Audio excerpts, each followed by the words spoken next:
Round 4 is going down tomorrow night in the TD Garden as Donovan Mitchell, Darius Garland, Evan Mobley, and the Cleveland Cavaliers, who have the top record in the Eastern Conference at 48-10, head to TD Garden in Boston, Massachusetts to take on Kristaps Porziņģis, Jayson Tatum, the Eastern Conference Finals and NBA Finals MVP, Jaylen Brown, and the reigning defending NBA champion Boston Celtics, who sit in second place at 42-17. I've got Justin with me again, who I collabed with last time. And then, hopefully I'm saying your name right, Akavan is also joining the show. Did I get it right? No. Oh. It's a Akavan. Oh, Akavan. Sorry. But it's cool. It's our first time talking. So hey, I appreciate both of you joining in tonight. This is a heavyweight showdown. I was hoping you guys would beat Detroit last night, so both teams would be riding winning streaks. All I'm gonna say about Detroit is they turned their season around from last year, and coming off a back-to-back from Toronto going into Detroit, I kind of mocked that up as a schedule loss anyways because they were rested and we were not. So. You know what's crazy about that, though, is Detroit is making this turnaround, and they have our former head coach because we fired J.B. Bickerstaff last season. And then the Pistons hire him, and they completely turned it around. It's just kind of funny how that's worked. But in terms of tomorrow night's game, you guys are up in the regular season series 2-1. After you stole one in our house. Yes, you guys won.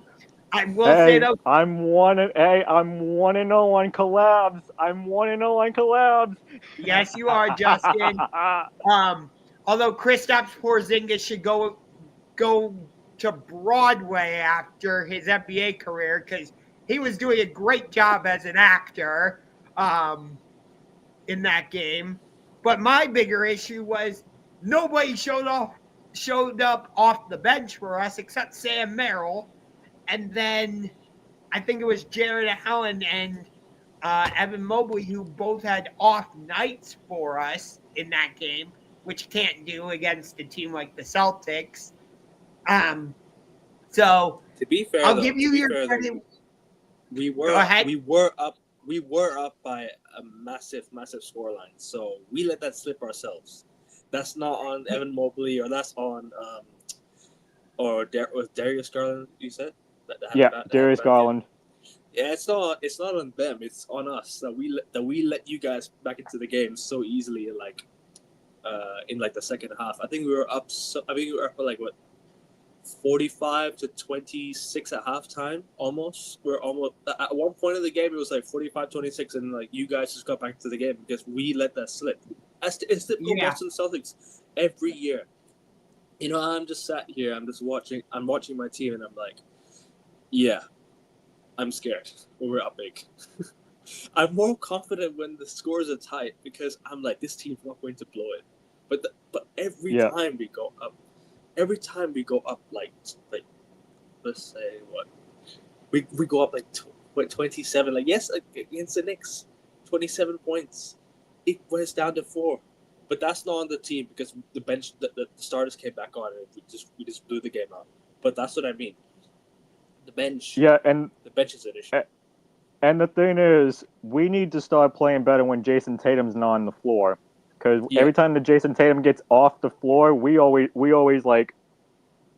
play down the competition like we've been doing for the past couple of seasons. So anytime that Jayson Tatum's off the floor, it's kind of like, okay, well, this is an opportunity for you guys to get back into the game. But when Jayson Tatum's on the floor, it's like, okay, good night. But to be fair with you though, Justin, I'm just I'm just watching it. Like sometimes, like these guys can just go off anytime. Like it's like on a given night. Like you have 5 starters that can drop 20 or 30 on a given night. It's like you don't even need Jayson Tatum to drop 30. He could drop 4. We could still win. That's how good our team is. However, we've had our shooting deficiencies this season. We've definitely had some off nights, like really bad off nights this season, and I didn't like some of them. And especially the game against Cleveland last time, we should have closed it out. We were up 18. We should have closed it out. And I think the Celtics have blown Cleveland out in certain moments of the game many times. We've just let it slip.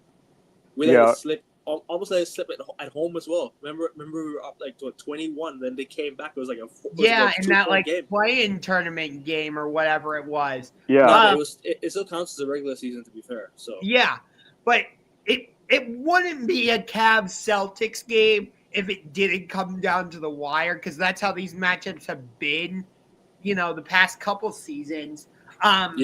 Just to clarify, Evan Mobley had 7 points in that game. Max Strus had 2, so neither of them really showed up in our starting lineup. And then but you guys had players like Donovan Mitchell and Jared Allen go off against the Celtics, who always like wake up to play against the Celtics. Yes, and we were without the Celtic killer Dean Wade. I'm sure you guys remember Dean Wade after that game. No, I remember Sean Merrill. That's who I remember. Oh, Sam Merrill. Sam Merrill. Sorry, that guy still haunts me till this day. Last year, we were up 18, and this guy scored, and this guy brought you guys back into the game. I'm like, nah. Yeah. No way. Sam Merrill, I was at that game last season when Dean Wade went off, and we came all the way back to beat you. That was right before your game in Denver, which, speaking of that, this game comes at an interesting time because you're coming off of that road back-to-back in Toronto and Detroit. Yeah. You've got us tomorrow night. Before you continue on that, I do want to let everyone know that's watching this that is a Celtics fan that I was upset about the Detroit loss. We haven't lost on the road in a month. It was due for a loss. We were due for one loss on the road. So I mean, I know we're road dogs on the road, but it's time for a loss. We can come back home now. We can get ready for this tough stretch against top teams in the conference, like the Cavs, the Nuggets, the Thunder. We can turn this thing around. It's not the end of the season, guys. Yeah. The Lakers. Yeah, you also have the Lakers in there. But it's interesting. But this time Lakers with Luka. But this time we have 2 days off, and so do they. So that's going to be even more interesting. So what's interesting, though, is you only have a day off between Detroit and us, which is tonight. Whereas we last played on Tuesday in Orlando and blew out the Magic. I'm not saying that's that's funny because I'm watching the Magic right now on NBA League Pass. They're up 45-32 on the Golden State Warriors. I'm not saying I'm not saying that us having a longer break in between Tuesday's game and Friday's game is going to give us an advantage. Yeah, of course. Because you never know with the NBA. But it is interesting how that kind of worked out. But in terms of your schedule, this is an interesting time because you just had that road back-to-back. And then you got us on Friday, which is the start of your homestand. And then on Sunday, you have to turn around and play Denver in the afternoon. I'm okay with that. I'm okay with that because we showed Denver what we were made of in the preseason. We showed Denver what we were made of on the final game of that road trip. Yep. They played full team. And that was without Jokic. That was without Jokic, if I might add, on the final game of that road trip. No, Denver. I think it was without Jokic. That was without Jokic. Sorry, I thought you meant preseason. Yes. We were without. Yeah, the regular season. Yeah. Denver tonight and tomorrow. They got to go to Milwaukee tonight, and then they got to play Detroit tomorrow. So if you think about it, Detroit's just catching these teams on a back-to-back, well rested, and yeah. Yeah. I mean, Detroit's only they're nipping right at the heels of both the Bucks and the Pacers. They could possibly wind up with home court advantage in the first round.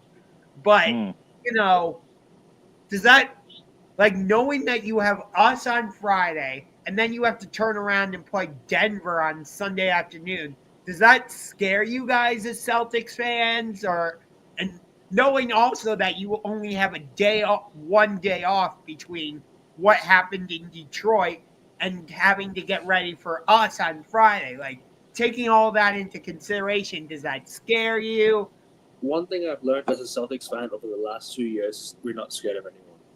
And that's not even me being arrogant. That's just me saying that we become NBA champions. And that just triggered all of the worries, all the nervousness. I've just put that away because I know my team. I know how they're like. I know that sometimes you can have bad games, but this team can come out to play. This team has come out to play in the season, and we've seen it as well in the bigger games. We beat Cleveland, right? You beat Cleveland at home. I called it on my channel. I even have a clip on my shorts as well, actually. So I was saying that we and we'll be the first team to beat the Cavs this season. I knew it. I had a great feeling it was going to happen. It had to be us. Who else would it have been? It's only right it was the NBA champions. And who else did we beat? Who else did we destroy this season? We beat New York. I mean, New York are a good team. Let's not Hey, we destroyed New York. No. I understand, but on any given day, you just don't know when those Knicks can just you just never know when you could. Yes, but I would say it's the two of us in the top in the A tier. The Knicks are kind of in their own tier in the B tier, and then you've got everybody else kind of in that C tier. So and then you have teams like Washington, Charlotte, who are in the D tier. You know what I mean? Yeah. So I do agree with Akevin on what he said about we're not afraid of anybody, because if you look at the schedule, Cleveland tomorrow, Denver Sunday. Okay, that's one day off in between those teams. But then you look at our next game, which is against Portland. We get 2 days off. Here's a good thing about this. We get to be in our own beds for 2 weeks before going on the road March 14th in Brooklyn. I mean, in Miami and then Brooklyn. Yep. We get to be in our own beds for the next 2 weeks. These teams that are playing on the road, coming to Boston, they don't get to be in their beds until they get off that road trip. So, do I expect us to go 7-0 on this homestand? Absolutely not. Do I see us losing a couple of games on this homestand? Absolutely. And here are the game. And look, I'm not going to count Cleveland as a win or a loss because anything can happen on a Friday. Same as Denver. The one team that I'm looking at as a big threat, and I'm not saying that Cleveland's not a big threat because we know Cleveland can be a big threat, but I'm saying out of the Western Conference teams that are coming into TD Garden, who is the big threat out of this homestand? Oklahoma City Thunder. Why? Because they got Shea, they got Chet, they got Wiggins, they got that team, and they beat us in Oklahoma already. So we're looking for revenge on that when we end the homestand against the Oklahoma City Thunder. And just even good about this, Justin, is that the fact that we lost against Detroit, right? We lost against a good team. So these players are not going to be fired up for the next 2 games because they know that the two really good teams are coming to TD Garden. We have Cleveland and Denver. Those two teams are of what do you call of the highest caliber. This is one of the highest calibers this season. You've seen Denver. I know they've had their recent struggle. I know they've had a few struggles this year. Right. But they're second in the West. And you know how stacked the West is. No, they're third in the West. Memphis is second right now. Oh, really? I thought they were. Last time I checked, I thought they were second. I thought Denver was second in the West too, but yeah, John Moran has the team in second place in the West. But I did say it as well on my channel. I think earlier last year, I think this year, I said the Grizzlies were so unfortunate with those injuries last year. because they could have easily been a top 3 team in the West. Like, because they had pretty much the whole team out, bro. Ja Morant was out. Jaren Jackson Jr. was out. He was the D-boy the year before as well. You had who else was out? Desmond Bain. You know, you had so many good players. Even Marcus Smart was out last time. And you know, it's just like I just felt bad for those Grizzlies. And now you look at them. Now you look at the Grizzlies. They're literally like there. They beat us at TD Garden, mind you. They beat us. Yeah. They're one of the only teams to beat us this year. And the one thing that I do want to mention about this last road trip, we won the season series against both Toronto and Detroit. So even if we took the loss against Detroit, guess what? That still didn't matter because we won the regular season series against them. But, right. Wait. But what? Excuse me. But Detroit, like I said, has Denver on the back-to-back tomorrow. Yes. Yeah. Here's what I'm gonna say right now, and I'm gonna predict this early. Do I think it's gonna happen? It's a possibility. Detroit is gonna go on a 9-game winning streak tomorrow night against the Denver Nuggets. Here's why. I think either Jokic or Aaron Gordon, one of the 2 stars, is gonna sit out that game tomorrow. You know, tomorrow night, getting ready to get healed up and rested for this trip to Boston. I can see it. Wait, are they playing back to back? Yeah, they're in Milwaukee in about 8 minutes, and then they're traveling tonight to Detroit after the Milwaukee game. Yeah. So they play Detroit on Sunday, and then they play. No, they play Detroit. They play Detroit tomorrow night, and then they come to Boston on Saturday afternoon to get ready for the Sunday game. Got John saying, "Hey, Justin. Well, glad to have you in the comments section." So they're playing a back-to-back, yes, and then Yes. play us They're playing back-to-back, yes. Yeah. Okay. So Fair enough. you're talking about how like you guys are going to have the advantage because you got Cleveland and Denver coming into your gym, which I understand, and you guys should feel confident about it. But Yeah. I'm just asking this as a general fan, not as much as a Cavs fan in this case. Do you think there's going to be extra pressure on the Celtics to protect their home court in like what's most likely an Eastern Conference Finals preview and what could be an NBA Finals preview? Because I've seen a lot of people saying, like, don't count the Nuggets out. Like, they could still make it to the finals. So, Yeah. like, do you think? I'm not counting to answer your question there, Unger, because I know exactly what you're about to say. Yeah. I'm not counting the Nuggets out, but the finals preview happens at the end of this homestand, Oklahoma and Boston. Yeah. Okay. So you don't think there's any extra pressure added knowing that you've got Cleveland, which is most likely going to happen in the conference finals? We lost last year to Denver twice and ended up meeting Dallas in the final. So this is what I'm trying to say. The regular season, the pressure is kind of off in the regular season. I'll tell you when the pressure is on. The Lakers game, because it's the Celtics-Lakers rivalry. That's the game that I want to win. Like, that's the game that, every Celtics fan wants more than anything. We all know it. You got hammered by the Lakers in LA earlier. To be fair with you, last time we played the Lakers, right? We were in a back-to-back overtime against the Clippers, which we shouldn't have. We should have closed that game against the Clippers. We should have gone home. Yeah. Not gone home. We should have gone back to the hotel, rested, gone to crypto, right? Yeah, that's what it's called now. Yeah. Crypto.com arena. It's still going to be Staples Center. It's still going to be Staples Center to me. It's the house that Kobe built. wouldn't like that. Kobe wouldn't like that. And but go ahead, Akipin. Yeah. No, I was just gonna say, like, yeah, this is where I think we lost to the Lakers last time. If we were playing like a 2 days, like last year we played 2 days apart from each other. We played Clippers and Sacramento. Yep. We destroyed both teams, and then we played the Lakers. That's when the team was on like red hot form. We were like on red hot form on the road, and then we unfortunately lost to Golden State. But other than that, like go look at that road trip. We were like what 3-1 or 4-1. I can't remember what it was. 3-1. Yeah. Yeah, because we played Clippers, Lakers, Dallas, and Sacramento. Went to California. Oh, actually, maybe it was 4-1. I don't know. I just know we've been 3-1 on these past couple of road trips. But yeah, and then we destroyed both. So this is what I'm trying to say. Like, sometimes back-to-backs can just be a bit damning because like it's a bit of a damning indictment because like you have to deal with the fitness of the next day. You have to deal with like all the you have to deal with what you think. If you played at overtime the night before, you're gonna struggle the next night because you've already played. You're like so tired. You know, you're having to go play back-to-back.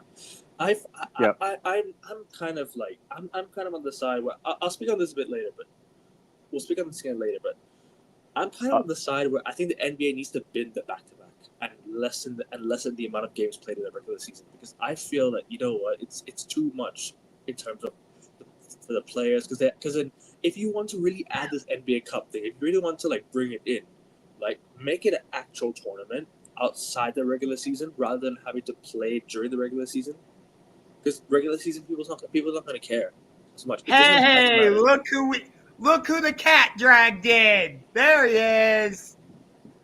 Finally, we got you, guys. Alright, this is my shit right here. This shit is crazy. Oh my god, that's great. Finally, we What got up, guys? Finally, I got you, Jesse. I've been wanting to do this with you, buddy. Yo, it's been a minute since I've been on here. I haven't been on here since we won the championship. I had to come in like that. Hey, all the respect to you, my friend. You know, Jesse, you know how much I love talking with you, my friend. You're Of one course, of my my friend. I'm glad I was able to come around this time. Yes. Jesse, So- I do apologize. I wasn't able to hold up my end of the bargain after you guys came into our house and beat us. I did want to come on the stream, but by the time I got home from working that game, it was almost 11, and I have to get up at like 6 a.m. to get to work. So I'm just like, I can't do it. Like, Trust me, I was just coming from somebody who has to work in the morning and I have to go record games and everything else. Totally understandable, my friend. okay. Because I was not trying to duck it. I can tell you that. Yeah. All right. I should have expected that from somebody like you. Hey, Unger, do you remember the shirt I showed you the last time I was on the collab with you? Yes. You know what's hilarious, guys? Hold on. I don't want me to interrupt. You know what's hilarious? I was going to bring that shirt onto this onto this live stream here, but it was dirty. It got ruined, so I have to go get a new one. Jesse. Oh, nah. Oh, Hey, Justin knows me too damn well. I That's hate my guy you. right there. Hey, But I'm not afraid to admit it. After we won Game 7 against Orlando last year, I joined in on the "We Want Boston" chants. Bad move. That's mistake number one. Mistake number two was you thought you had a chance against us. Oh shit. Well, Jesse, you know how long I had been waiting for us to match up in the playoffs. I had been telling you that for the last couple times you and I have talked. So I'm like, finally, I'm getting the matchup I want. Of course, from my end, it didn't live up to the hype. Yeah, the only person apparently that could save you was Amani Bates. Oh, you are not going to stop giving me shit about that. I know. That's it, Money Bates. That was. Excuse me. I'm dealing with a bad cough over here, so you'll have to forgive me on that one. But I'll admit that was one of the dumbest takes I've ever had. That was funny. Hey, when Jesse finds an opportunity to give me shit, he'll do it. Of course. You've ribbed me a few times, and hey, I'm all here for it. He's rigged you a few times on camera, and he's rigged you a few times in the chat recently. Oh, trust me, I know. The fact that you haven't kicked me out of your server yet is hilarious. Nah, you're never getting kicked, my friend. You're good in the Discord server, my friend. somehow I snuck my way into a Knicks Discord server. I just kind of hang out in there. I don't say the damn thing about the fact that I'm a Cavs fan. Don't worry. Hey, you got to do what you got to do, man. Oh man, that's no, but funny. in terms of this game tomorrow night, this is the first time you're seeing us since we made the trade for DeAndre Hunter, which a lot of the reason we made that trade is because of you guys, I think, because we don't have, before that trade, I didn't feel like we had the wings to match up with guys like a Jayson Tatum, a Jaylen Brown, Sam Hauser when he comes off the bench and does his thing.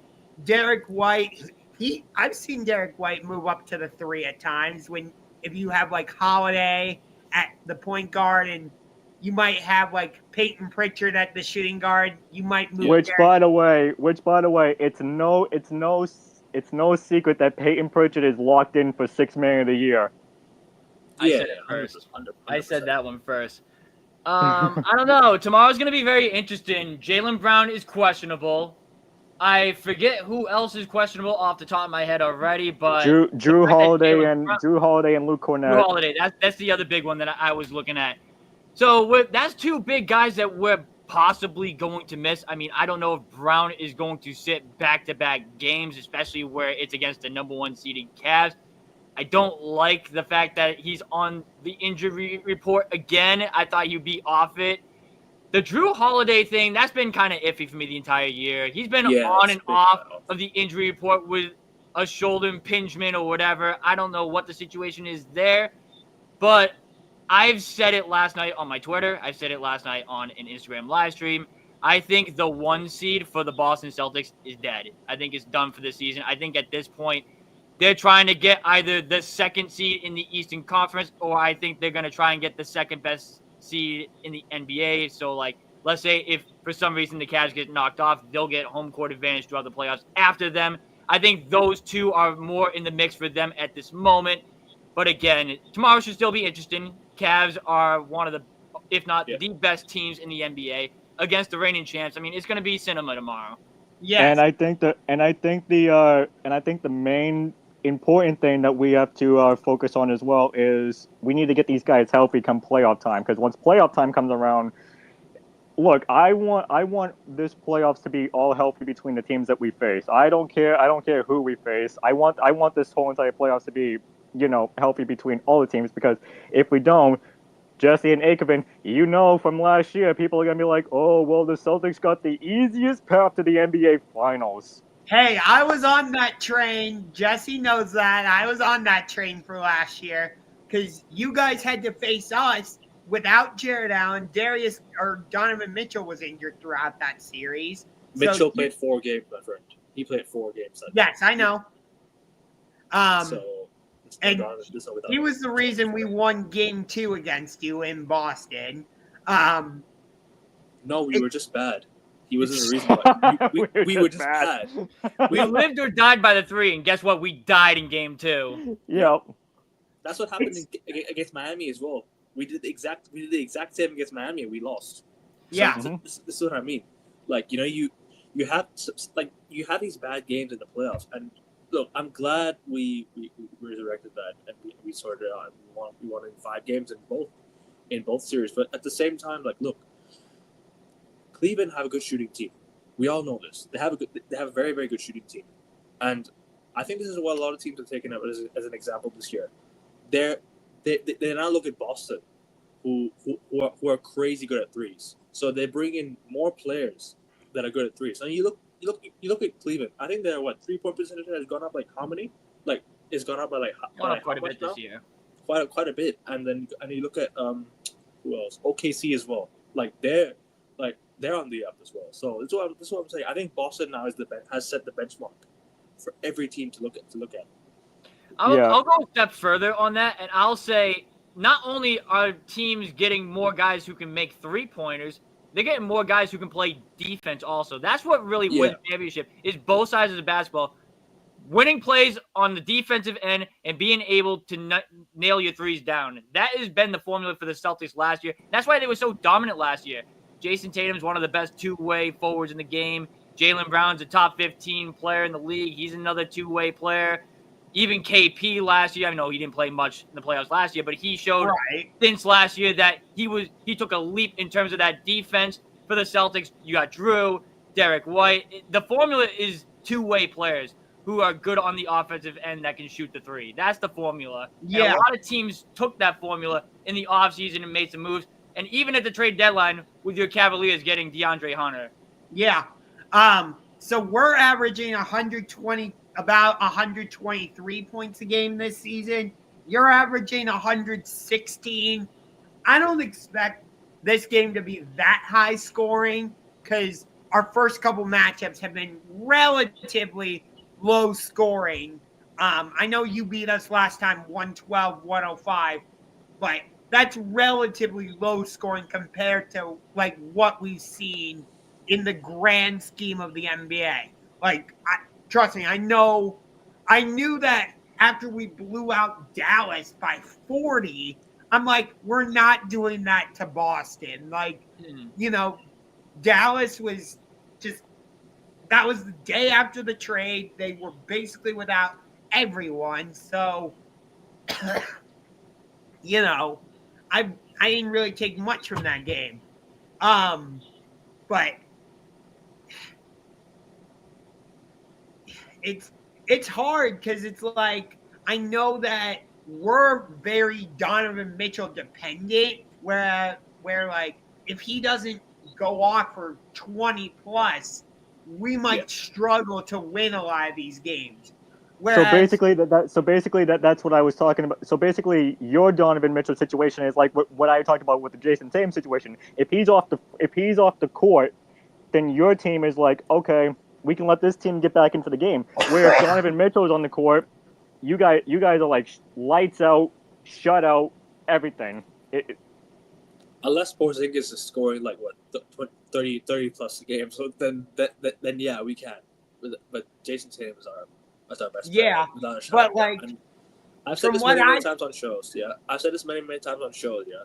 Go ahead. I said that Cleveland do not need Donovan Mitchell to make the playoffs. They need him to play in the playoffs. That's what they need. They don't need him to make the playoffs. I've always said this. They're a very Donovan Mitchell based team, but at the same time, you look at Jarrett Allen, you look at Evan Mobley. These are two solid defensive guys. And then you bring in DeAndre Hunter, which is a very, very good move as well by Cleveland. I think a lot of the teams have fleeced Atlanta this trade deadline because who else did they let go? They let go Bogdanovich as well. They let go of Bogdanovich, yeah. Bogdanovich, and then they let go of DeAndre Hunter. So this is what I'm trying to say. Like Cleveland are so Donovan Mitchell based in terms of like how they need to do in the playoffs. But without Mitchell in the playoffs, I think you guys out for sure. You guys are out. I agree with the fact that Donovan Mitchell is their main guy. He's their leader. He's the guy that you depend on in the playoffs and anything else. Can I make a counter argument with you guys though, real quick?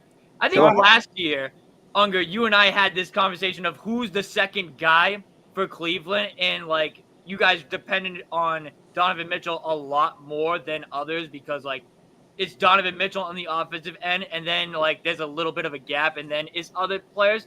But this year, Darius Garland averaging almost 22 points a game, and then Evan Mobley, who I've been very high on, you know that, Unger. I think he was averaging like around 12 a game last year. He's averaging almost 19 a game now. I think they're definitely a lot more balanced than they were in years past. I think this is no slight towards JB Bickerstaff because he has a lot to do with where we are, but Kenny Atkinson has really unlocked us. That's very true. That is very true.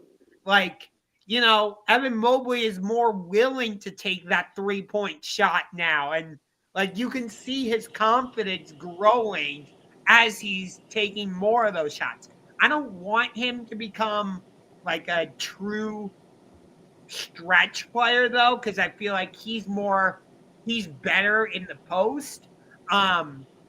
Whereas like for you guys, I would say Porziņģis is more of a true, I should say, stretch big man, where he's very comfortable playing, beyond 3-point range. He can step out and make that mid-range shot. He's also comfortable down low. I think Evan Mobley is getting there, but he's not. I would still say he's a little more of an inside guy than a true stretch big man. And I stand corrected. Evan Mobley last year averaged 15.7 points per game. I was like a couple points off, but I don't think that really matters. But like 15.7 points a game to almost 19 points a game this year. That's still a big leap on the offensive end for Mobley. For sure. I've been very high on Mobley. Again, you know that as much as anybody. I said that he was going to be one of the big key players to their success going forward. And he's really turning into the all. Did he make an all-star in 2022, 2023? I forget off the top of my head. No, I think this year was his first all-star game. Okay, but he was in the conversation, I think, in that 22-23 season, I believe, right? He was definitely in conversation, yes. Okay, so he kind of returned to that form where he was in the conversation for the all-star, and then ultimately this year he got that all-star nod. I always viewed him as a guy who could be an all-star for you guys. And, I mean, it's good for you guys. I mean, you guys got really three big options on that team, and then you got nice role players to go alongside your big three pieces. Yes. As of right now, Darius Garland is a game-time decision. Okay. He missed Tuesday's game against Orlando. So we'll see if he plays tomorrow night. We've been the last couple games. Go ahead. Go ahead. No, you go ahead first. The last couple games when he has been out, I thought we were going to start Ty Jerome because he's been playing really well for us off the bench. But we've actually been starting Isaac Okoro, who I'm not high on. Jesse, you know this. I know this. Like, Okoro is nice defensively. Dude cannot score 10 points a game. I was about to say, he's not doing a good job averaging that 10 points per game that you always like. But with the way our team – but here's the thing now, Jesse. With the way our team is constructed, you know, and bringing in somebody like a DeAndre Hunter, he doesn't necessarily have to get 10 points a game now. That's facts. You know, I would say last year it was more of a concern because I didn't think we were a very balanced team, you know, because again, like we were very Donovan Mitchell dependent, as all of you are saying. Whereas this year, we've had games where Donovan Mitchell has only scored 22, and yet we've still won by big margins in some of these games. You know, and I think that's because Kenny Atkinson has come in and totally reworked our offense, and Garland has gotten. I think Garland has gotten a lot more freedom. Jared Allen is playing more confident now, as we talked about. Evan Mobley is playing with more confidence. So, like, I don't know what it is. Maybe it's the fact that Kenny Atkinson was an assistant coach with Golden State, and he's kind of brought that same philosophy. Yeah, I was going to ask you, where was Kenny Atkinson before the Cleveland job? I was like, who is this guy? Is this his first job as well? He was a great coach for Brooklyn for a while, but then KD and Kyrie shipped his ass out of there. Yes. No, I mean, KD and Kyrie shipped a lot of people out of that, to be fair. Wow, not surprised that the Bruins are losing 2-0. Jesus Christ. That's why I'm not even watching them right now. But Unger, you brought up something interesting before Jesse came on here, and it's about the do we feel pressure when we have a day off between the Cavs and the Nuggets? Here's the thing, and I'm gonna say this as honest as I can.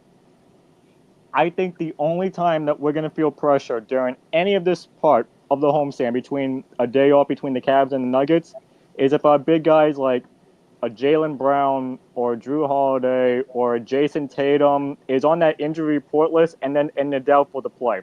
If they are good to go, then you mean like us? Best believe. Just kidding. Best believe. Best believe we're winning. I'm assuming you're going to one of these two games, either Friday night or Sunday, Jesse. I'm looking for tickets for one of the two games. That's all I will give for right now. I am looking for tickets for one of these two games. it is in the question of which one it is right now. It depends on the price, because I am planning on going to Brooklyn in a couple of weeks to see the Celtics play in Barclays Center. Okay. But I am looking to go to one of these two games, and I will give you an 80% guarantee that I'm going to one of these two games. Okay. Huh? I just want before Unger continues, I just want to say one thing. Hey, Adam Silver, thank you for giving us the longest homestand that we could ever ask for, because we got 8 games at home this month, and then we have like the rest on the road. So I'm cool with that. 6 games on the road. Six games on the road and 8 games at home. Yeah, Yep. we have 6 one of games those in a row. Western Conference road trips coming up. It's like Clippers, Kings, Suns, and then I think it's Jazz, Trailblazers. By the way, have you guys seen the Suns' schedule to the end of the season? No. Have you guys? It's the toughest schedule for any team, like to get to the playoffs. Actually, let me bring it up to you. Actually, this is going to be something that you guys probably laugh at, because trust me, right? Any team that wants to get to the playoffs right now, yeah, good luck.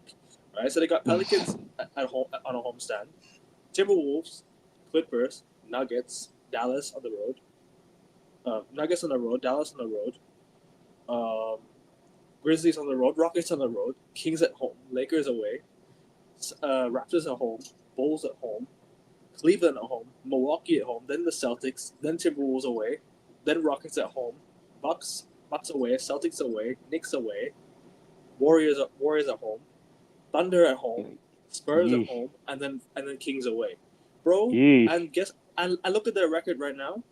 They are 27-31. Yeah, That's crazy that the Bradley Beal trade absolutely destroyed their franchise. Yeah. It really So is. I'm looking at our schedule. I miscounted. Hold on. 1, 2, 3, 4, 5, 6, 7. We actually got 8 games on the road this month, actually. Yeah, because 8 games. But because we have a 6 game away time. Yeah. So the first 2 games that we have on the road coming off this homestand is a back-to-back in Miami and Brooklyn. Yeah. And then the West Coast trip going to Utah, Portland, Sacramento, Phoenix, San Antonio, and Memphis. Which, by the way, I mentioned San Antonio a few seconds ago. Prayers up to Greg Popovich. He just came out today saying that he's not returning to the team this season after a stroke. So For sure. I don't know if I think it's time for him. I think it's time for him to retire. Honestly. Do you know, but you know what's sad? Like, I feel bad for Spurs fans because they've had to deal with 2 really bad news in the space of a week. They had to deal with Wemby out for the rest of the year, and they have to deal with Greg. Yeah, that's facts. Yep. Coach So- Popovich was out now. Yeah, so it's sad. So in the month of March, we have road games at Chicago, at Charlotte, at Milwaukee, at Memphis, Clippers, Kings, Suns, Jazz, Trailblazers, and the Pistons. Yeah, that's a cakewalk for you guys. Except for the Pistons. Except for the Pistons that we had to deal with last night. I mean, to be fair, we didn't have Jaylen Brown last night, also. Yeah. But I also I don't kind think it was- of I don't think it was- mentioned this that the coming off a back-to-back, I kind of drew that up as a scheduled loss for us. And here's my thing too: the Pistons are actually good this year. I mean, I shouldn't say they're obviously a contending team, but they're a playoff team at this moment. I mean, Yeah. Bro, they would have beaten everyone yesterday. They were. Yeah, oh, they're on a- absolutely they would have. They're on an 8-game win streak, and then they got to play a Denver Nuggets team who is in Milwaukee right now. So Yes. I love what Alex is saying here. It'll be hard to force a Game 7 against Boston. However, Cleveland could be one of those teams that could do it, especially if it's in the Eastern Conference Finals. It's going to be absolute cinema. God, I hope we get this series in the conference finals. We probably will, though, because, we're probably going to either end up playing Miami or Atlanta in the first round. Bro, Atlanta are so annoying to play against. Yeah, I swear. They're so annoying to play against, bro. Last time we played them in the playoffs, bro, we had to close out at home. Trae Young hit a game winner. I don't want to talk about it. I was at that Yeah. game. I don't want to So, talk about it. That was That one hurts. a depressing car ride home. our hurts, first bro. round, That one hurts. right now could either be Orlando or Chicago. Yes. Yeah, I think we can do Chicago, no problem. But Really? Is Chicago's in that mix for us for the second seed? Yeah, Chicago's the 10 seed right now. Oh, isn't it 8 and 7 though for like seed 2 though? Yeah, 7. So your first round Brooklyn still have opponent, a chance to get into the 10th. your first round opponent right now would either be Orlando or Miami. Oh, okay. I thought we should go. Okay, never mind.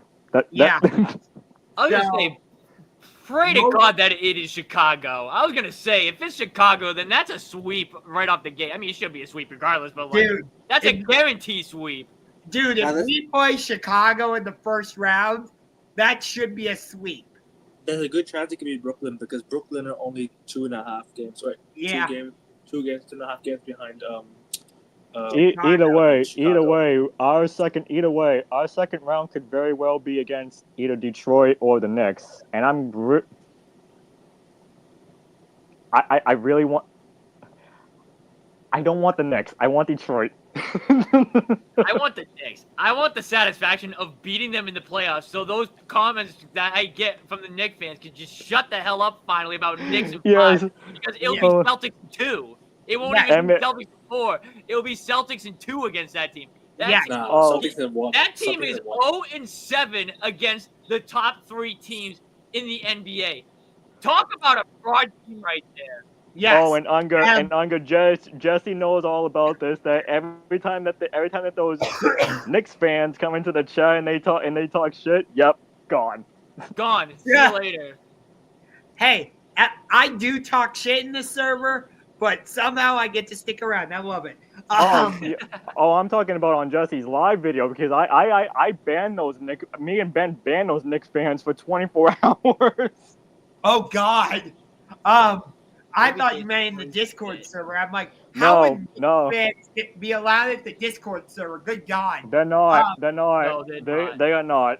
If they're respectable, I mean, there's one New York fan that is in chat that is respectable. I think he just joined chat maybe like a month ago or whatever, and he's actually pretty chill. So as long as you're respectful, I really don't care what kind of fan you or who you are a fan of. But I would say 99% of the Knicks fans that come to my stream, they get the boot in a matter of like a minute. I do a show with a very humble Sixers fan, so I'm okay. Like, wow, that's very rare. He's from the UK, so okay, then that's understandable. Then that makes sense. Sixers fans are pretty quiet right now. I don't know if you guys watch Premier League or anything like that, but you guys know Arsenal fans. You know how some Arsenal fans are like, right? The Knicks fans are exactly the same. They're so mouthy, but they have got nothing to show for it. Right? Yeah. They don't win anything. You know, they're so mouthy, but I don't know. It's just it's all on Twitter. These lot are on Twitter. These bots. You know what I'm saying? Like you would have thought after the Celtics won this last year that they'd just shut up and not show up in my chat. Nope, they still show up in my chat. I'm like, do you have one of these? I don't think so. We had to show you guys what a banner raising was on opening night because you guys don't know what the hell that is. Hey, guess what? They were our opponent when we raised our banner, and we beat them that night. Oh, so they got the lesson from you guys first. Okay, got it. That makes sense. The last 2 times we played the Knicks on opening night, we made the NBA Finals. We're going back to the finals this year. Yes. Although I still hate the Knicks for when they eliminated us in the first round of the 2023 NBA playoffs. So I will never forgive the Knicks for that. But Boston were shit. Boston were crap that year, so that's why the Knicks are there. We had a bad year that year. We were 500. We were a 500 team, and then the following year we just came back. Yes. But in terms of like getting back to the matchup, like the obvious matchup is like the backcourt because it's going to be Darius Garland if he's playing against Drew Holiday, and it's going to be Donovan Mitchell against Derek White. I know you guys have Jaylen Brown, and I know you have Jayson Tatum. No disrespect to them. But I think that your 2 key players in tomorrow night's game are actually your starting backcourt because you have to deal – if Darius Garland is healthy, you have to deal with our starting backcourt. And we Well, that's the thing. That's the thing. You mentioned it. We got Derek White and Drew Holiday. Here's the thing. That's if Drew Holiday's playing. huh? I just gotta grab That's the if charger. Drew. I don't That's if want Drew my- Holiday. That's if Drew Holiday is playing because as of right now, he's questionable with an injury. I'm making this statement as if Drew Holiday and Okay. Darius Yeah. are- My bad then. are both healthy. My bad for not clarifying that. No, you're good. That's my But- bad. That's my bad. And again, that's no slight towards Jayson Tatum or Jaylen Brown because I know what both of them are capable of. Don't get me wrong. But there's how dependent we are on our backcourt getting things going, and we've seen how stout Derek White and Drew Holiday are defensively. So that's why I would say that's the key matchup, at least in my opinion, for tomorrow night's game. Any thoughts on that?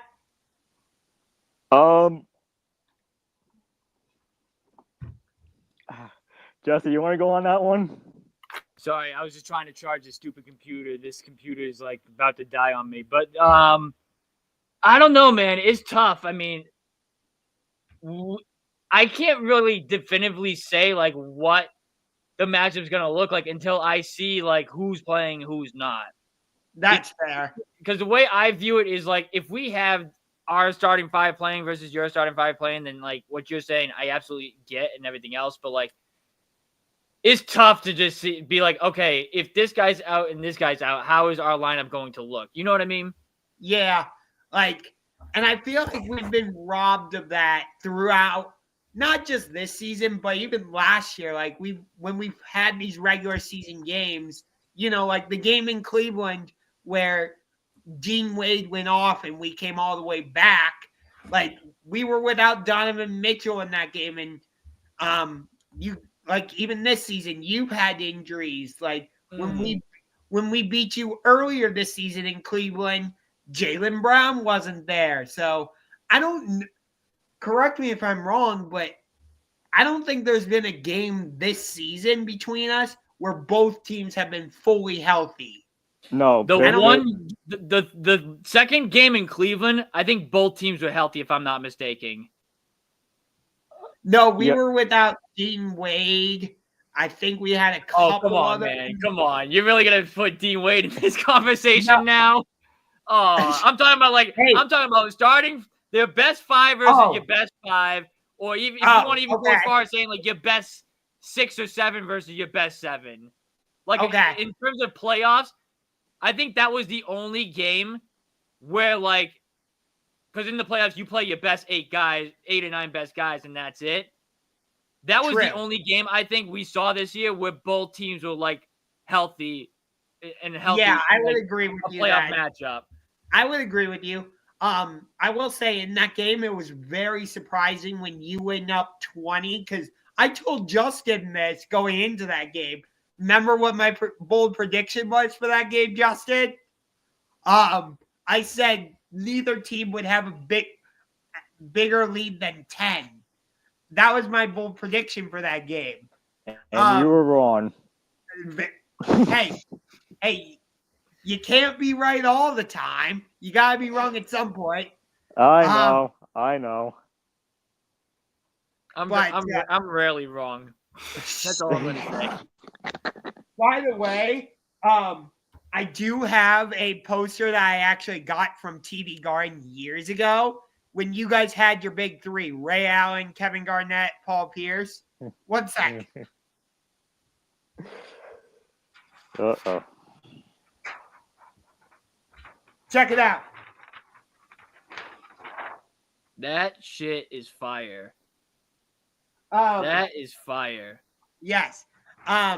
But it's. I was hardly watching during those times. I was watching like a Celtics game. I don't remember what it was, but I think we were down 10 in the fourth quarter. We came back. I remember Rondo, Pierce. It was like 2009. But I wasn't like a Celtics fan, like a proper Celtics fan yet back then. I was just like getting into like sports and everything. I wasn't like, watching Celtics.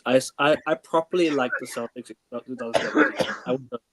Like when I started watching basketball fully, it was 2017. So No, I got a question for Unger. Is the Celtics your second favorite team in the NBA?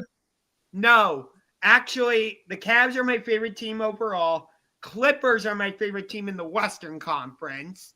And that's because when I was really young, my dad and I, we took a family vacation out to California, and I somehow got a tour of the Staples Center, and Right. I got to try on, like, I think it was Corey Maggetti's, like, practice jersey and Katino Mobley's, like, practice pants or something. So just because of that, the Clippers became my second favorite team or my favorite team in the Western Conference. Paul Pierce and Rondo have always been two of my favorite players, though. I do find it interesting that Derek White is wearing Rondo's number. I actually thought the Celtics might retire Rondo's number at some point. That was just my guess. But clearly I was wrong about that. I mean, we do love Rondo over here in Boston like we loved Marcus Smart over here. And by the way, Washington Wizards or Memphis Grizzlies, how dare you to Marcus Smart? Yeah, dude. Seriously. Yeah, I can't stand Memphis. I had to unfollow them. The only reason why I followed them on Instagram was because they had Marcus Smart. But the way they did Marcus Smart dirty, I was like, yeah, no, I'm all set on you. But getting back to Derek White, I think the only time that we were going to ever retire Rajon Rondo's number is if Rajon Rondo said that he wanted his number retired in Boston. So yeah, I think that's why the number 9 was. I think Ray Allen gets his number retired first, and then we have the discussion on Rondo because Ray Allen was a much far superior player than Rondo was in his time here. I mean, it's no knock against Rondo, but I like Rondo, but I kind of thought he was overrated at times. Yeah. But I mean, again, it's nothing against Rondo whatsoever. Yeah. I think he's a Celtic legend forever. I do. What are your thoughts on the fact that he mentioned that he appreciated the Lakers championship more than the Celtics championship? Yeah, that's a good question. Hurt me a bit. You got to understand the context of that answer. The context of that answer was because he was able to experience that championship with his kid. So in that aspect, I understand it because like that's something that his son will now never forget, as opposed to the championship when he won here.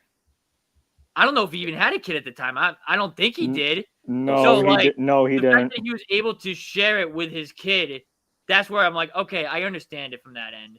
And I remember very well who you beat in the second round of 2008 on your way to that championship. Yeah. I also remember who you beat in, 2010 that sent LeBron to Miami.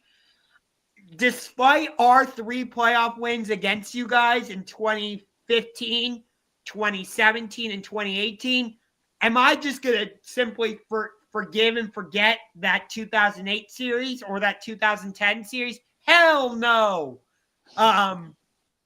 Like when we beat Orlando in the first round of the playoffs last year, that felt like revenge for 2009. Like maybe I'm one of the anomalies for this, but I hold grudges like that. Like because we were robbed of LeBron against Kobe in the finals in 2009. So basically what you're saying is the only way you're going to have closure for that 2008-2010 playoff losses to the Celtics is if you beat us in this year's playoffs. Am I right? Exactly. Yes. Can I get a "We Want Boston" in chat, please? No, but like I think that for me, that's why I felt like it's been a rivalry since 2008, even for the years when LeBron wasn't in Cleveland. Because I just can't forget about those 2 series. I get it. And let me tell you something. When we were like in this rebuilding stage, like when we trade away Kevin Garnett and Paul Pierce to the Brooklyn Nets just to get those draft picks for Jayson Tatum and Jaylen Brown, let me tell you one thing right now. When we drafted Marcus Smart, that was the best time in Boston. Like same with Jaylen Brown, same with Jayson Tatum. But when we got Kemba Walker and Kyrie Irving and Gordon Hayward, we kind of knew that we were like a major piece away from getting back to what we needed in 2008. That's why we got rid of Marcus Smart, even though we didn't want to, but we had to get Kristaps Porziņģis, and we had to get rid of Malcolm Brogdon to get Drew Holiday. And then when we beat Kyrie Irving in the finals, I think that was our closure to us, because he said exactly himself, he'll do anything to help the Celtics win a championship. There you go. He helped us win a championship back in 2024. Did he like it losing to us? I'm pretty sure he didn't, but he kept his word. The funny I'm thing, gonna go off something real quick that Justin just said. He was talking about how, like, after we drafted Marcus Smart, that was like the start of the uprise and whatever. How can we forget about what Isaiah Thomas did to this Boston Celtics team? That too. Yeah, that too. Because listen, you talked about the 2015 playoffs that when you guys beat us. I don't think the Celtics should have even been in that playoffs, to be honest with you. I really don't count that series towards the Celtics because I think, for a matter of fact, they had a losing record going into that playoffs, but they had a winning record once they got Isaiah Thomas, and that was the only reason why they made the playoffs that year, was because of Isaiah Thomas. It was when Isaiah Thomas stepped on that parquet, that is when things turned around for the Celtics. the funny thing is, you eventually ended up trading Isaiah Thomas to us as part of that Kyrie trade. So there's more shared history between the Cavs and Celtics. And you mentioned Gordon Hayward. I still remember, I think it was for the opening night 2018, when after it was Kyrie's first game in Cleveland after we had traded him to Boston.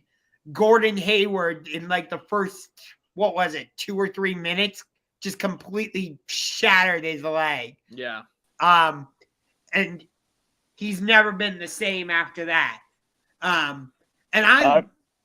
Before Unga continues, I'm really sorry about that. I don't know what happened. It just kicked me out automatically. StreamYard. I was looking forward to seeing what Gordon Hayward could do with you guys. But, you talk about how, like, you guys had, like, completely remade your team. It's not just, like, the players that you completely remade. You went from Brad Stevens as your head coach, which I thought that was a good hire for you at the time, considering what he had done at Butler, taking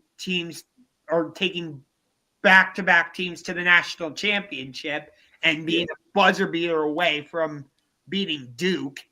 And then you go to, it was Ime Udoka after Brad Stevens, if I remember correctly, right? It was Ime, and then we went to Joe Mazzulla, yes. Right, which the whole thing with Ime Udoka, that was a weird situation. It was.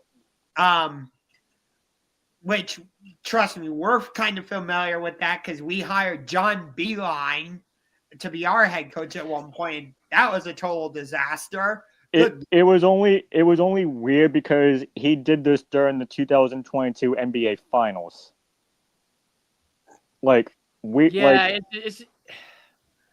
He just shouldn't have did what he did, and I just feel like any team he was on, he would have faced repercussions the way he had to, and that's no knock on Ime as a coach. It's just that kind of behavior that he pulled is just not allowed in the work environment.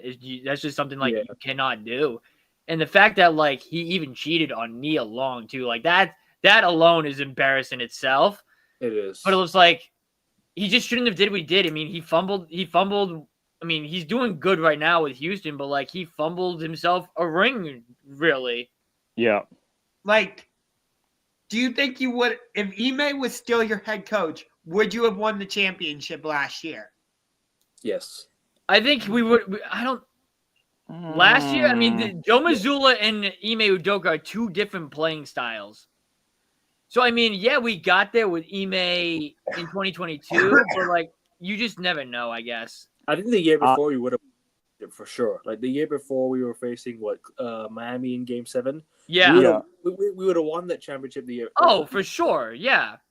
Yeah, and that's what goes into that season too, because like Joe Mazzulla took that job on a whim. He had no time to prepare for that season and like get himself like an actual game plan, and he still brought them to Game 7 of the Eastern Conference Finals. That's impressive.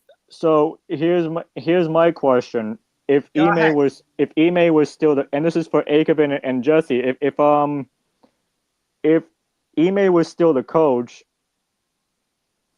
would Kristaps and Drew find their way to Boston? Probably not. It depends what we would have done the year before. Right. It's always the question mark of the 2022-2023 season, the year after the finals loss. It's the question of, would Marcus Smart have stayed on? Would we have got Drew Holiday? Would we have got Kristaps Porziņģis? I think the Porziņģis deal wouldn't have been done. Maybe Drew Holiday would. Maybe Drew Holiday would have been done because we let go of Malcolm Brogdon. And we let go of Robert Williams. Robert Williams. Well, remember the main reason you got Drew Holiday is because Milwaukee traded him to Portland. Yeah. And I think the big reason why we went out to go get Drew Holiday was because we had to include Marcus Smart in that Kristaps Porzingis deal, because originally that Porzingis deal was supposed to be Malcolm Brogdon, and then Clippers shut that down because they couldn't get anybody in to get him a physical in time. So they backed out of the deal, and that forced us to trade Marcus Smart. And they all of a sudden cared about their health. Yeah, how's that working for them right now? Not so great. They have Ben Simmons on this team. Yeah, there was talks he might sign with us. Thank God we did it. Oh, good Lord.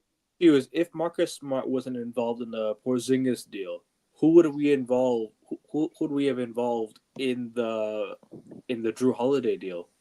Is my question. Would we have gone Marcus Smart anyways? Because you probably don't trade Marcus Smart. Honestly, I think that all happened because they had to include Marcus Smart in the deal. Unless they had a deal lined up for somebody else for Marcus Smart later on down the road, we'll never know that. But I think the reason why they went out and they got Drew Holiday was because they lost that defensive integrity that Marcus Smart brought on the floor, and that's why they went after him. And then as with the fact that they included Malcolm Brogdon in trade talks with Porzingis, that made Brogdon unhappy. I mean, I think it was clear as day even before that Brogdon did not like his role on the team. He didn't like being the sixth man. I guess he wanted to be a starter for a crap team. I don't know why he wanted to do that, but he won Sixth Man of the Year with you guys, if I remember. Yeah, but he won Sixth Man of the Year was a big part to our success.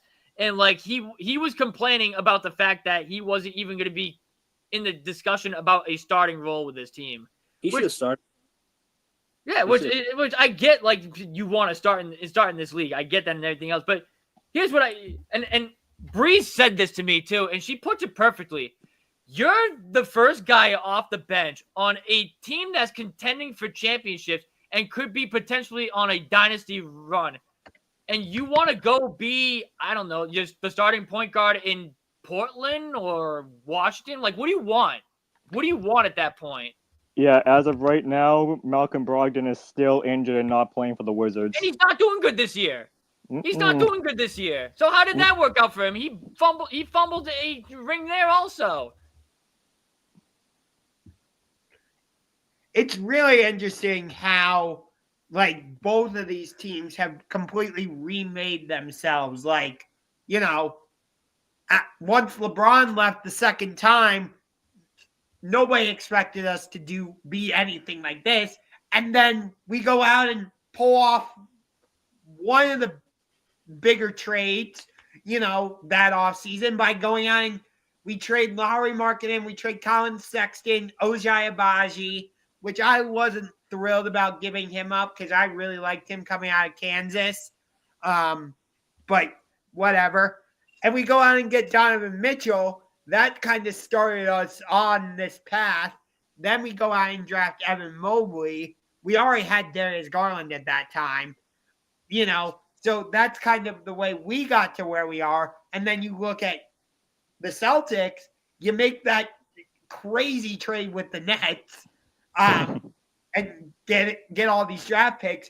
You draft Jayson Tatum, which I think you would have drafted Jayson Tatum number 1 overall if you hadn't made that trade with Philadelphia.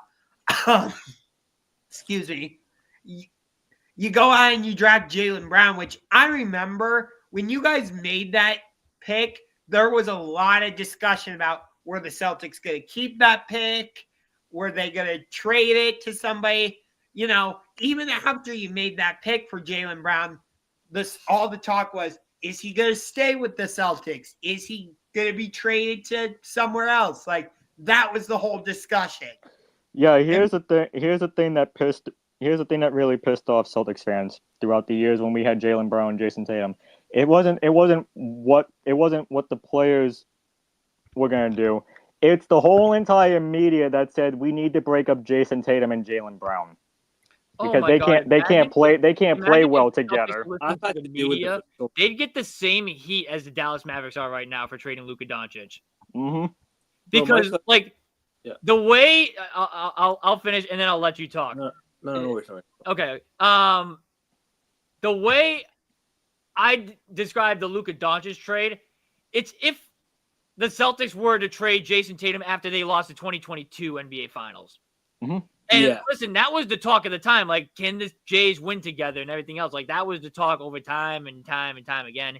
Even after the 2023 season, if they gave up on that core that early, especially if it was one of the Jays getting traded, this city would have rioted. And especially like how Dallas is rioting right now. And again, rightfully so, how they're reacting and everything else. But like, that's how that situation would have been like if they were to listen to the media with, oh, I think they should be split up. Yeah. I've had to do with it for years, man, from my cousins who are also Cavs fans, by the way, who are also questioning me. Nah, but you have to trade one of Jayson Tatum or Jaylen Brown. I'm like, you have to split the Jays up. You have to trade. You have to blow it up. I'm like, what? We made it back to the finals a year later. When they told me that, they said we had to trade for Karl Anthony Towns. I'm like, that would have been a horrible deal. That would have been a horrible deal at the time. I mean, at the time, I liked Cat, but at the time, I'm like, nah, not for me. This team is good. I kept on telling people this team is good, and then we made it to the finals a year later. And then after that, we didn't blow it up last year, but we not directly blow it up, but we brought in Kristaps, Porziņģis, and Drew Holiday, which completely elevated us. Like, yeah. So, and when you guys made the trade for Derek White at the time, I saw that. I'm like, I don't quite see what the Celtics are doing, and maybe that's because I'm not a Celtics fan, so I'm not like, you know, as knowledgeable as you guys. I will say this: when we got Derek White and he landed here in Boston, the smile on his face just came alive when he played for Boston. I'm gonna try and pull up my article now after the trade deadline from 2022. I think I wrote an article on it. I want to see for kicks what I wrote. I was very, very questionable about the Derek White trade at the time. Because I really liked Jay Rich. I really liked Jay Rich on this team. He was actually a really good player. But Derek White's not coming in and done so well. I have to get credit. I was very skeptical about it. I was very, very skeptical about it. But then, like, that play, he's turned it around. Him and Drew Holiday have been a great pairing together. Yeah, 100. Way better than what I thought it would be. Of course. Again, that's not to say I thought they were going to be terrible together, but I wasn't expecting them to be like this. So I do want to say that the one funny comment that I found hilarious from Tuesday's post game when they were interviewing Jayson Tatum and Derek White, the reporter was like, "So whose idea was it to wear the headbands today?" And Derek was like, "Jayson Tatum." All right, I got it right here. This was an article that I wrote on Beantown Takes. Go show love to the website. I have an article coming my way soon. It was February 16th, 2022. It's titled, "This is Celtics Basketball." On the second page, I wrote, "The first trade that was made was a shocking deal, but one that will be looked as a perfect fit. The Celtics made a trade with San Antonio to acquire Derek White, point guard / shooting guard, in exchange for Josh Richardson, Romeo Langford, and a first-round pick. What made this deal interesting is that Josh Richardson was a good fit for Boston off the bench. He was shooting well for the season, and it had fans wondering why Brad Stevens made this move. It's simple. Derek White is overall a better player.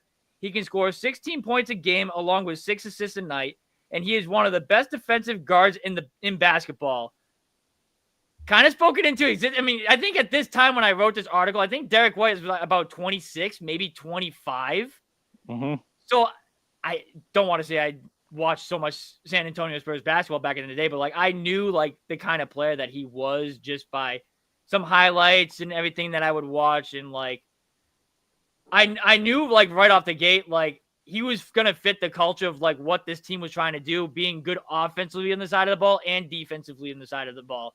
And overall at that time, I viewed that trade as a good fit for Boston because Derek White was more of a long-term move, where Josh Richardson was also a rental, where we only had him for a year at that point on contract. So, yeah.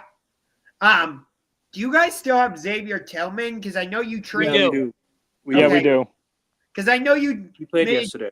You made a trade for him last year with Memphis, if I remember correctly. Memphis, yep. I'm kind of shocked he hasn't gotten many minutes this season. I mean, he played a key role for them in that finals. He had a big 3 in game 3. I think if he doesn't make that 3, the game changes completely. I know. Because we almost blew another lead. Yeah. Typical. By the way, we're well past an hour now. We're at like an hour 16. That's what happens when we're vibing. I'm not saying we need to cut things off. But you know, based on what you just said, Jesse, I think that's a credit to how deep the Celtics are. And you can make the same case for us this year because there's guys that like maybe should be getting more minutes for us off the bench, but we can go 8 or 9, sometimes even 10 deep. And it's the same thing with you guys. Like, we got guys like Ty Jerome coming off the bench. Jaylen Tyson, our rookie, he's not in the regular rotation, but I liked what I've seen from him when he's gotten minutes. You know, Sam Merrill coming off the bench, he can knock down 3-pointers. We've got DeAndre Hunter, who we traded for. He's coming off the bench right now. I'm a little bit surprised about that. I thought he would go right into the starting lineup, especially for a game like this to go up against, you know, Jayson Tatum and Jaylen Brown. But we're keeping Max Strus in the starting lineup for now. Okoro is coming off the bench for us. Whereas, like with you guys, you've got Peyton Pritchard who can come off the bench. You've got Sam Hauser. I'm trying to think of somebody. You got Xavier Tillman. I'm trying Luke to think. Cornett. Luke Cornett, thank you. So I'm sure I'm missing guys. My apologies on that one, but you get my overall point. There are also guys like Al Horford. If Kristaps is starting, we got Al Horford coming off the bench, and yes. I don't know how I forgot Al Horford. Sorry. We got Torrey. We had Torrey Craig start on Tuesday because we had a big 3 miss the game on Tuesday. But even when he's not starting, he comes off the bench. But yeah, those guys right there. Yeah, I will say this for a quick fun fact on Torrey Craig. I am going to meet Torrey Craig on Saturday, so there might be a meet the leads coming on the way on the channel here. So, but again, like that's my point is like, you know, some of your rookies who you've drafted, they might only see like 5 minutes a game because you got guys like, again, Sam Hauser, Peyton Pritchard, Al Horford, Torrey Craig, just to name it, Luke Cornett, who can come off the bench and contribute and give you like.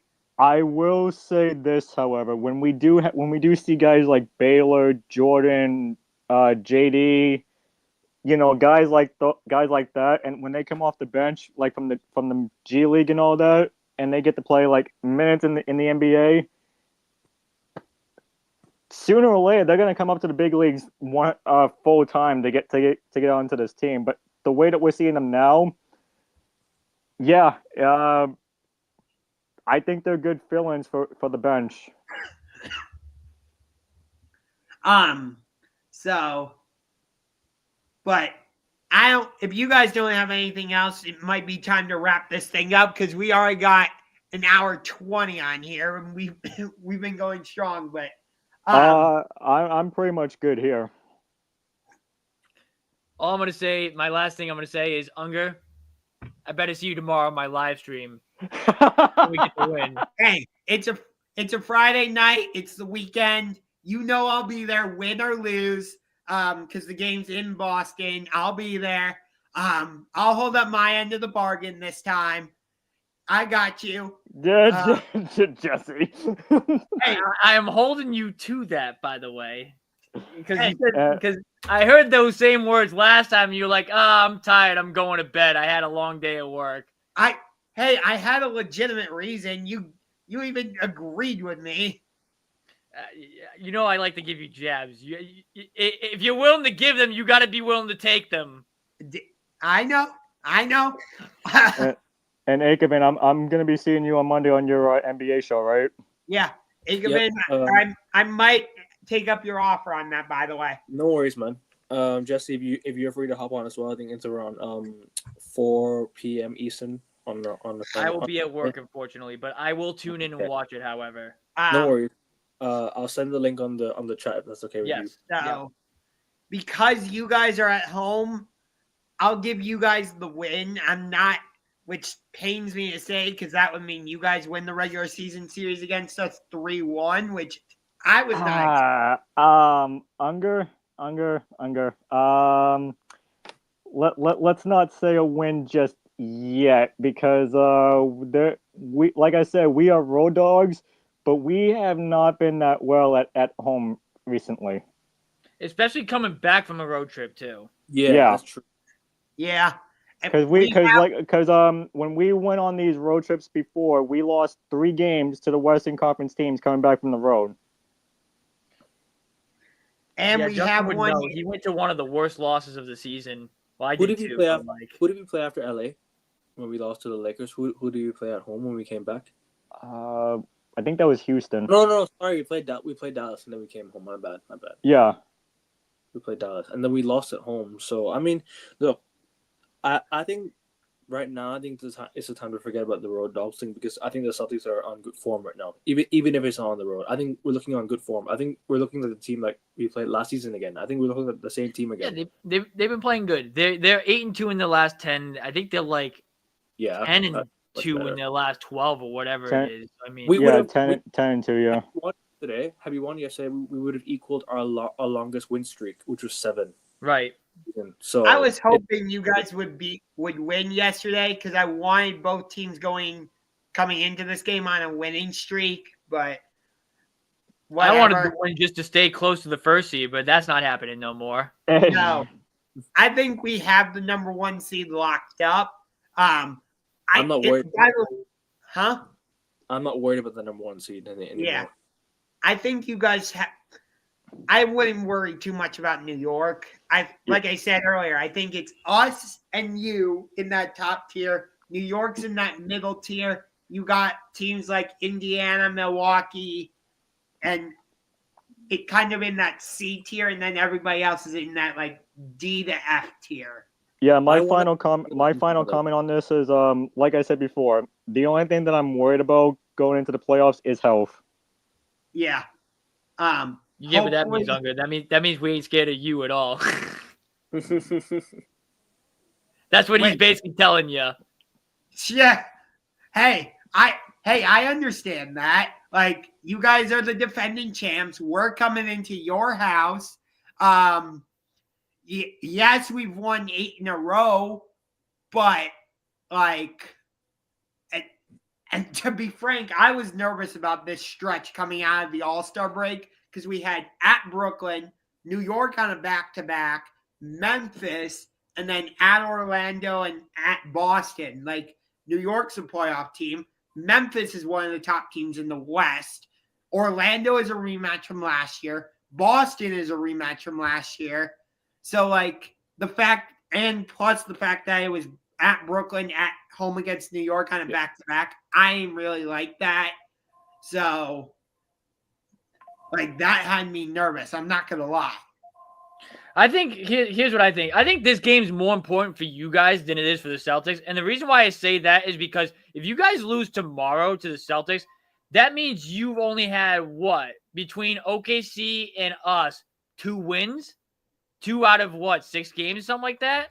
So you'd be like 2-4. So like you'd have a losing record against 2 of the top 3 teams in the NBA. Yes, because we won our home game against OKC, but got blown out at the Thunder. Yep. Then as of right now, we've only won 1 game against you guys. Right. So yes, you're right, 2-4. So I would agree with you. This game is more important for us.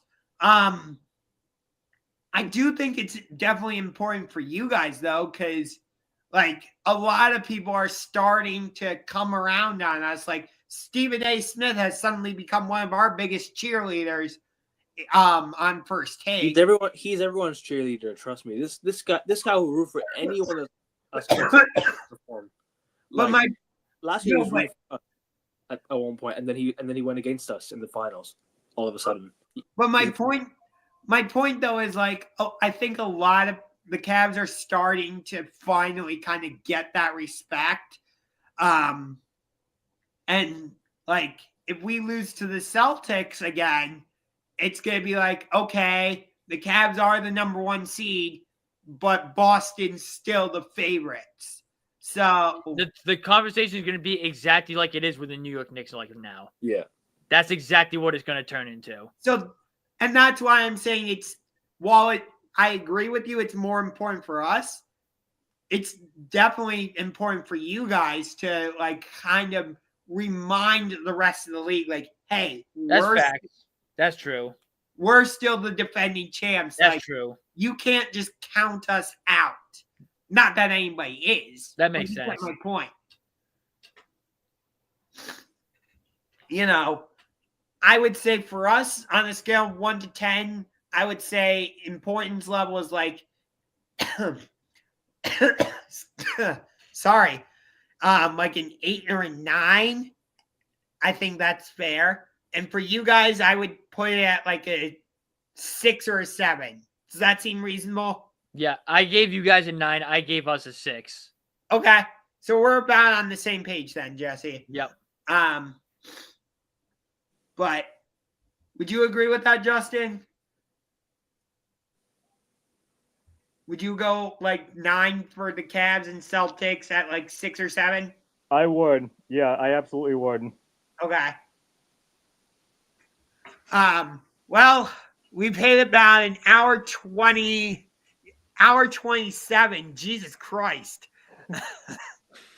I mean, like Jesse said, that's how we do when we're vibing. Yep. And that's how important this game is, that we can extract almost an hour and a half out of this thing. Just here for the vibes. Shout out agree with that statement. So I'm going live tonight, by the way. So if you guys want to tune into my live stream, I'm covering these last 2 games for the Celtics. So be on my live stream tonight. Jesse Almeida 02 on YouTube. Go check it out. Go subscribe. Oh, you know, approaching 3K. So hopefully we hit 3K before the playoffs. That is my goal. And hopefully you guys subscribe to the channel, because I will be hopefully on a playoff run like I did last year. I don't know if I'm going to go the same as I did last year in terms of games, but like I am planning on doing at least 1 game each round. And I am hoping once again to see the Celtics knock off the Cleveland Cavaliers in the playoffs. Jesse, if the Cavs and Celtics meet in the conference finals, I'm hoping you can find a way to get out to Cleveland. Oh, I don't know if that's happening. I might get jumped if I'm in Cleveland for a playoff game against the Celtics. Hey, even though I'd be working, I'd find a way to protect you because you're my buddy. I don't know about that. The streets say otherwise, but but I I still need to get out to a Celtics game because I'm trying to see a game at all 30 NBA teams' arenas, and I have not yet been to TD Garden for a Celtics game. Yeah, my advice: don't do it in the playoffs either. But Boston's very rowdy when it comes to the playoffs. We're the loudest fans in the league. That's all I can say. We're the best fans in the Most league. passionate. And that's what makes Boston- Celtics fans special. I will give credit to Sacramento Kings, though. Their fans are also lit. Yeah. Their fans are- Yeah, I hope that. The you Lightning- have to I don't admit, like when we stuff. played you last year in the second round, that was a pretty good atmosphere here in Cleveland. Yeah, it was. I mean, And the best thing, it was ended in the Celtics W both times. So Yeah. we'll take it. Hey, and that one of them was your- was with Donovan Mitchell on the floor. yes, Yep. that was your first. When you beat us in Game 3 last year, that was your first playoff win here in Cleveland since I think it was Game 3 of the 2017 It conference. was when finals. Avery Bradley hit the game winner. Yes, Mm. I was at that game too. And when you guys beat us earlier I was in this school season, watching that game. I was Yeah. in school. Wait a When- minute, didn't the Celtics beat the Cavaliers in Cleveland in the 2018 playoffs? Or no, We no, lost they all- didn't. Okay, so we just won on the at home then. Okay, Yep. that's interesting. And that was Uh, our first win in Cleveland since 2021. Like in terms of like just the game in Cleveland. yes, Gotcha. yes, that Took is us a while. correct. Took us a I long was- while. I was very upset about that. Of course you were. Porziņģis was a great actor in that game. But yep, we have officially hit an hour and a half now. So fun times. But it's Cavs, it's Celtics. We are officially 30 subscribers away from 700. I want to get to 700 subscribers by the time. You Let's will. not You do will. 700. Let's get you to 1K. Let's get you Yeah. to 1K. I think that's the better goal right now. Yep. I'd Also- love to get to 1K. Also, February ends today. Let's get yes. to March to 145 subs. Yeah. I'm literally on 142 right now. 3 subs needed, and then Yep. we in February 145. February ends tomorrow night. So Yep. For me, it ends. For me, literally ends tonight. I'm already. all It's already right. You're 30 like like 9 a.m. in the morning. Where are you at? I'm in Thailand. I'm Oh all my the way- god! Wow, I'm that's like- crazy. I'm Wait. 12 hours in America. wait, so see, I gotta ask, how did you get to be a Celtics fan then? That's a good question. My family all studied in Boston, so like my family grew yeah. up like they flew over to America to study there. Like even my cousins are there right now. My cousins Wow. are there in America. So yeah, we're all Bostonians by heart. Have know, you we're ever all- been to a Celtics game? Yeah, I've not been to Celtics game, but I've been to Boston. Yeah, you I've been gotta to go Boston then. many times. You gotta find your way to get there. I will definitely one day. I'll try and check it out. I have to go to a playoff game, I think. So maybe Yeah. this year we'll see. Yeah. But yeah, I mean, But- I love the team, man. Go ahead. So hey, maybe you already know what happens in the game because it's already March I was 1st. about to for say you. he's in the future right now. Damn. Yeah. So maybe he's just hiding the final score of the game. Like he can look it up on his phone and it'll be like Celtics. He's smiling. He knows the Celtics won this game. Let me I see. already love the looks of this. Boston Celtics 131, Cleveland Cavaliers 117. You heard it here first. Nice. I love it. We shall see. We shall see. But I think we're going to wrap things up. Justin, great talking to you again. Jesse, as always, you're my guy. I love talking to you. Let me make sure I get this right. Akavim. Is that it? Akavin. God damn. Akavim. I will get this right. I will get this right one day. I promise. I'm good. I will say this, however. Thank you for having us on here, and Jesse, I'll be seeing you in your stream pretty soon, Yeah. buddy. Yes, fast. I appreciate all three of you. It's always fun talking Cavs Celtics. It's my favorite And rivalry. hey, if we win tomorrow night, I'll be 2-0 on these collabs, and Akavin will be 1-0 on these collabs. Oh! Wait, Jesse, I'll be- what's? I'll be 2-2. Yeah, I'm 2-1 against you right now, so you'd be 2-2. I mean, hey, all I'm gonna say is this: we did the first collab we did. We technically did it before the home game where the Celtics won. So, like, if you really want to dial it down, you only have one win.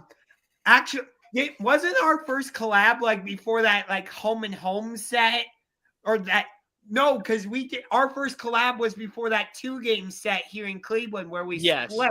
Yes. But So I'm just saying, if we are getting technical though, this dream happened before the home game. okay. I'll still give you 2 wins though. Okay. I'm 2-1 against you as of right now. We'll see. But always fun talking Cavs Celtics. And yes, let's get to 1K. Screw getting to 700. Yeah. Although that would be great. Yes.